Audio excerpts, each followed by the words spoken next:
दोस्तों, गंदे कपड़ों की वजह से प्लेन में सभी उसे भिखारी समझकर तिरस्कार कर रहे थे।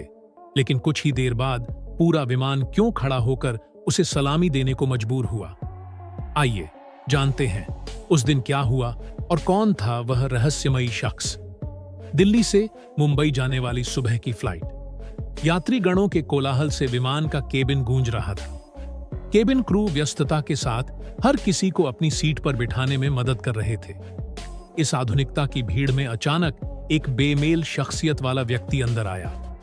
उम्र लगभग 50 साल। गहरे रंग की त्वचा पर थकान की रेखाएं साफ दिख रही थीं। बेतरतीब बाल और चेहरे पर गहरी उदासी उसे भीड़ में भी अकेला बना रही थी। उसने पुराना ब्लेजर पहना था जिसके नीचे की शर्ट का ऊपरी बटन खुला था। चेहरा शहरी लगता था, लेकिन उसकी सामाजिक स्थिति समझना मुश्किल था। वह हांफते हुए अपनी टिकट दिखाकर खिड़की वाली सीट नंबर 17 ढूंढकर बैठ गया। उसे देखकर बगल में बैठी एक आधुनिक महिला ने तिरस्कार भरी नजरों से नाक पर रुमाल रख लिया। उसकी आंखों का भाव कह रहा था, क्या यह शख्स वाकई इस फ्लाइट का यात्री है? एक एयर होस्टेस प्रिया दूर से उसे देख रही थी। संदेह भरी नजरों के साथ वह पास आई और बोली, क्षमा करें सर, क्या मैं आपका बोर्डिंग पास एक बार फिर देख सकती हूं? वह शख्स शांतिपूर्वक मुस्कुराकर बोला, हां जरूर, लीजिए। एयर होस्टेस प्रिया ने बोर्डिंग पास लिया और संदिग्ध नजरों से उसके चेहरे की ओर देखा, फिर सिर हिलाकर वापस चली गई। वह शख्स बिना एक शब्द कहे खिड़की के बाहर बादलों की ओर देखने लगा। उसकी बगल में बैठा एक व्यक्ति जो अब और बर्दाश्त नहीं कर सका ने एयर होस्टेस को बुलाकर कहा, सुनिए, कृपया मेरी सीट बदल दीजिए। इस व्यक्ति से अजीब सी गंध आ रही है। इस तरह पूरी यात्रा करना मुमकिन नहीं। प्रिया ने असहाय भाव से कहा, सर, मुझे बहुत खेद है। फ्लाइट पूरी तरह भरी हुई है, एक भी सीट खाली नहीं है। आपको आज थोड़ा एडजस्ट करना होगा। वह व्यक्ति चिढ़कर मुंह बनाते हुए वापस बैठ गया। वह शख्स विक्रम जैसे सब सुनकर भी अनसुना कर रहा था। उसकी नजर बाहर के आकाश पर टिकी थी। तभी बगल की सीट से किसी ने चिल्लाकर कहा, अरे विक्रम, तू यहां? वह शख्स हैरान होकर देखने लगा। पहचाना नहीं? मैं समीर, स्कूल में साथ पढ़ते थे। परिचय मिलने पर विक्रम हल्के से मुस्कुराया। समीर ने बोलना जारी रखा, तू तो कॉलेज का टॉपर था, हर परीक्षा में फर्स्ट, और आज तूने अपनी क्या हालत बना ली? ऐसे साधारण कपड़ों में इकोनॉमी क्लास में सफर कर रहा है। मुझे देख, एक मल्टीनेशनल कंपनी का सीईओ, महीने में लाखों की सैलरी। उसके शब्दों में दोस्ती से ज्यादा अहंकार था।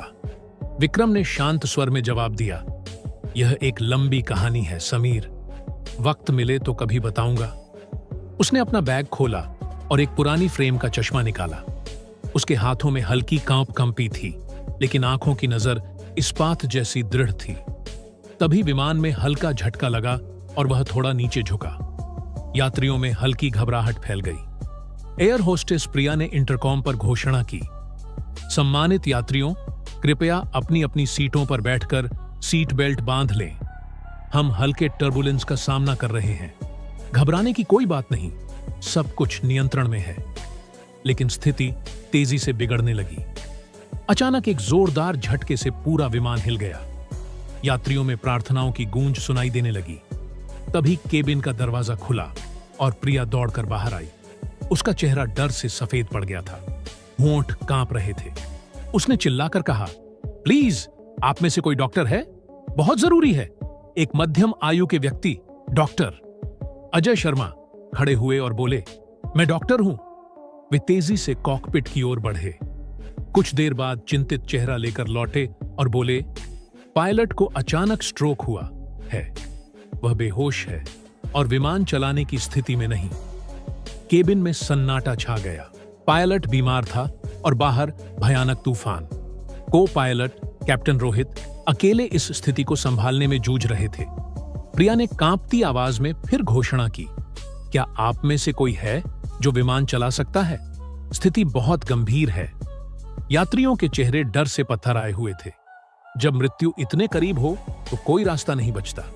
ठीक उसी पल वह शांत और उदास शख्स विक्रम ने हाथ उठाया। उसकी आंखों में अब आत्मविश्वास झलक रहा था। बगल में बैठा समीर चिल्लाया, विक्रम, तू प्लेन चलाएगा? तू तो हम सबको मार डालेगा, कोई और ढूंढो। बाकी यात्री भी घबराहट में विरोध करने लगे।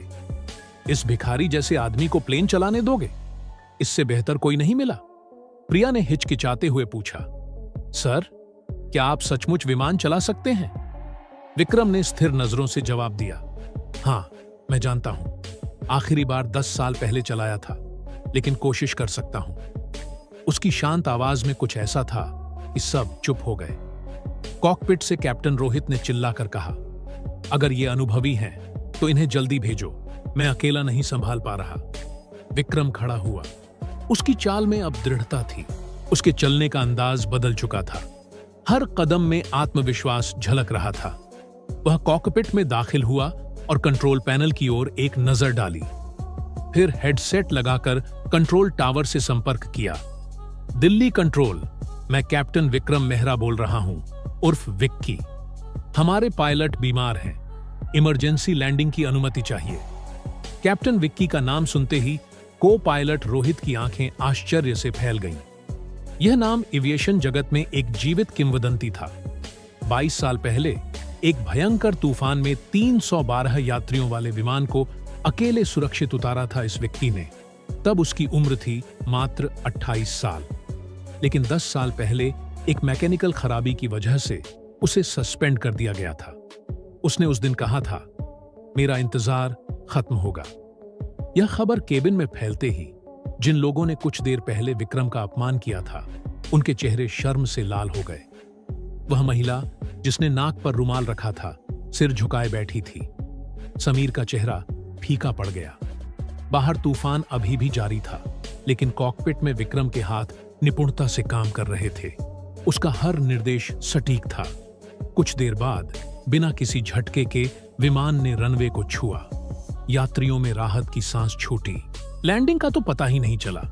इन्होंने तो जादू कर दिया। जब विक्रम कॉकपिट से बाहर निकला, उसके चेहरे पर एक अजीब सी शांति थी। जिन यात्रियों ने उसे भिखारी समझा था, वे अपराध बोध में सिर झुकाए खड़े थे।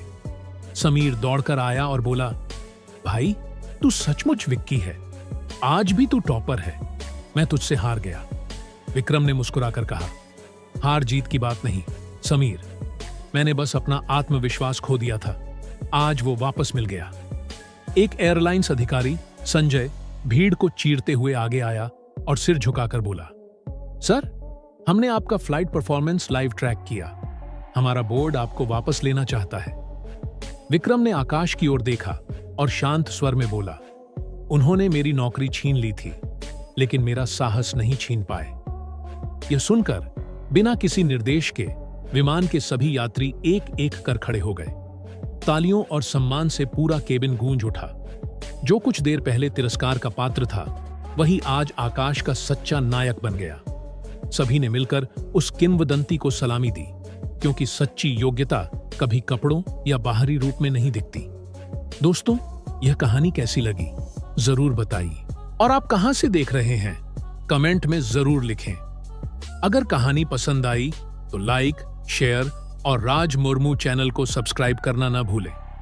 धन्यवाद।